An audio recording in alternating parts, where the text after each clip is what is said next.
What's up, everybody? Welcome to Podcast Now. I'm Alex, and in this video, I want to review Jusant. This was a game that dontnod allowed me to play early when I played in the first couple chapters, and I made an impressions video, talked about how I really liked this game and how I thought this is going to be kind of an under-the-radar game. I think that's very true, but a game that you should probably be paying attention to because I think it was really good. Well, they gave me the code for the game, and because of the 5,000 games that came out in late October, it took me a little while to get through it, but I finally beaten the game, and I think everything I said a few months back is very, very true about this. I think this game is not getting a lot of attention. Although I have seen gaming media sites kind of talk about the game in terms of the review, I think a lot of people are pretty high on it, so that is good. I want people to pay attention to this game because I do think I was kind of accurate in the early parts of the game. I think that stays the course for the rest of it. I think this is a game that not a lot of people are paying attention to, but I think it's a game that's actually pretty darn good. It reminds me of games like Journey or Abzu, where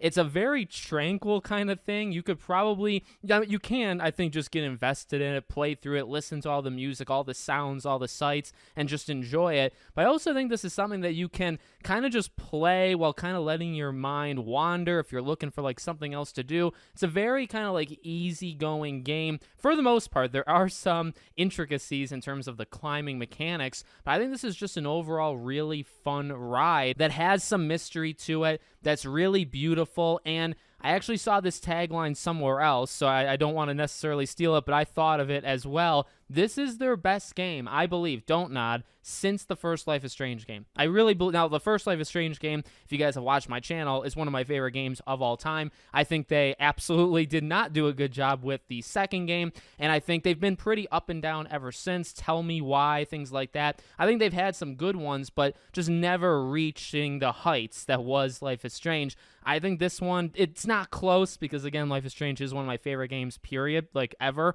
But this game is really good, and I think this puts them kind of on the right path that makes me really excited for, the Banishers of New Eden, the game that comes out next year. It was supposed to come out, but it was delayed. I think they're on the right path. So in terms of the specifics, this game looks beautiful. And, I've talked about this kind of art style before. Whenever a game looks like this, I immediately have some interest in it just because of how it looks. So it looks beautiful. It reminds me with the music and the sounds, I do get the vibe that they were going for something like Life is Strange, not the soundtrack of Life is Strange, but there are moments in this game where you will pick up things and it'll filter between different camera shots. It'll show you different shots and it just plays this kind of reoccurring sound, and it's just really, really nice. It's just really good music, and that reminds me very, very much of, Max sitting on a bench or her on the bus, so, just the music playing and the camera would switch scenes. They do that here as well. It's not as good, but again, we're comparing it to a game that I think of very, very highly, but it is good just in general.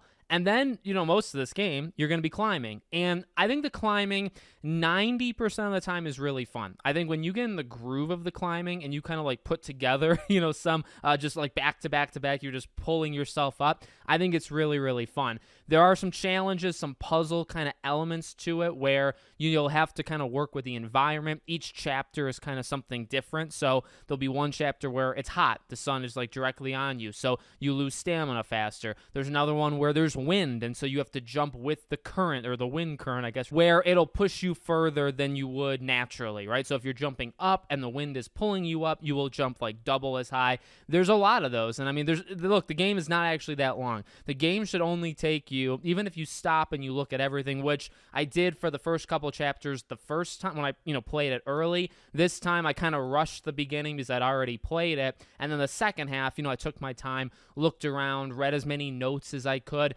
This game will probably take you anywhere between like 3 to 4 hours. It's a short one, and again, I really think it serves its point. Like, this is a game that's not meant to be 20 hours long, right? You get in, it's a mysterious game. Jusant, they literally explain the definition of it in the beginning of the game. It's about the water receding, and you are climbing a massive, massive structure / mountain, whatever you want to call it, that has multiple layers to it, right? You see civilization, these people that used to live there, and you're wondering, and you still kind of wonder throughout the entire game, where did these people go? You just keep going up and up and up, and you receive these notes of them talking to each other where they're like, hey, last chance to bring in, this resource because we're packing up, we're moving out of here. And you just get a insight into this life of this community that used to live there through mainly, I would say, like through reading, but there are like context clues as well. You can see like where they lived, where they slept, where they like moved around. You see that as you go through the game. And that's really fun. It's a really cool kind of mysterious thing that I think doesn't really get old. It doesn't overstay its welcome. And again, the climbing doesn't overstay its welcome. You could say, well, just alternating between two different buttons, right? Like for me playing on PlayStation, like L2, R2, just going back, forth.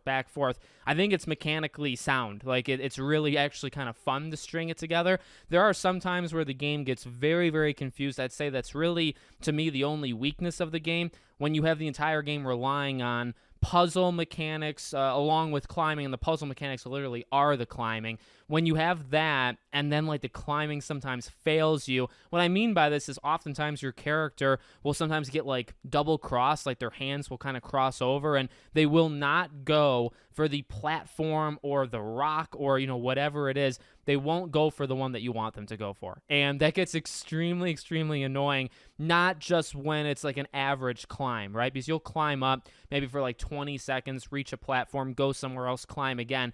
If it happens during that 20 seconds, it's no big deal. But when you're doing puzzles, when you have to wait for something to happen and then you have to time something perfectly and you have to, go with it, and then your character gets confused and can't properly put their left hand here, put their right hand there, that gets very, very annoying because that's the entirety of the game, right? So if that fails, the game kind of fails. So that does happen. It does happen. I would say it happens maybe 10% of the time. So I do think you might get frustrated in those moments, but beyond that, as I said in the beginning, it is a very tranquil game. Like you just kind of sit back and just relax, take it all in. You can look into the story as much or as little as you want to, right? It doesn't really matter all that much.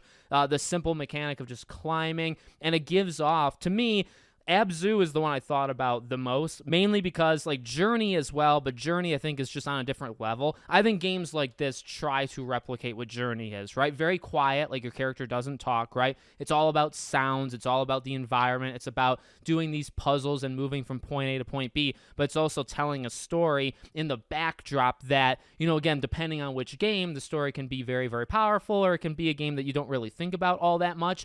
Journey is like the elite, right? I think games try to copy Journey. Abzu, I thought was phenomenal, but the story doesn't, hit me as hard as what Journey was. So that's why I compare this game, because the story here also doesn't do that, right? This is not, I would say, to the quality of Journey, but it's definitely going for it. I think it gets relatively close where it nails the atmosphere, it nails the music, it nails the visuals. There's a lot of things. I guess it nails the mechanics of it, and so it's got all those kind of elements to it. The story's pretty good, but those are kind of the comparables, I would say, to this game. So if you liked games like Abzu or Journey, I don't know, maybe, like Gone Home, I feel like is probably a different kind of game. Maybe I wouldn't compare it to that, but if you're into that kind of genre, I feel like this is right up that alley. And again, it's short. It's a game you can kind of get in, get out, and if I'm correct, I believe it's also on Game Pass. I don't think this is an expensive game if you outright buy it, but I also believe it's on Game Pass. So give it a try. If you have a couple hours, just one random day, get in, get out, and there's nothing that you lose there except for time, if you don't like it.